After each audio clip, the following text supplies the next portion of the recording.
السلام علیکم ورحمۃ اللہ وبرکاتہ۔ معزز ناظرین کرام، ایک صاحب نے دریافت کیا ہے کہ یوگا کی حقیقت کیا ہے؟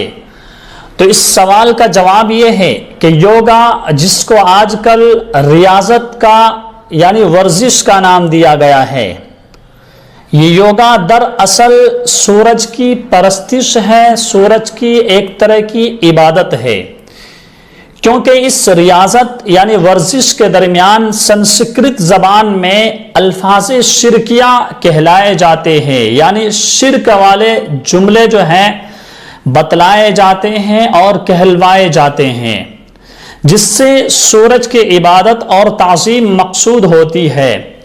نیز یہ یوگا بدھسٹ قوم کا شعار ہے، شناخت ہے، ان کی ایک علامت ہے، اور کسی بھی قوم کی شناخت اور کسی بھی قوم کے شعار کو اپنانا اسلام میں اجازت نہیں ہے۔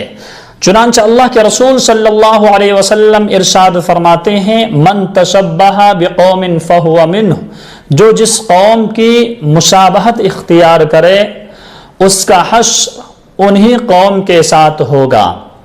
لہٰذا یوگا ایک طرح کی سورج کی عبادت ہے، اور یوگا کے درمیان سنسکرت زبان میں شرکیہ جملے اور شرکیہ الفاظ کہلائے جاتے ہیں، اس لیے یوگا جو ہے اسلام میں جائز نہیں ہے، اسلام میں منع ہے۔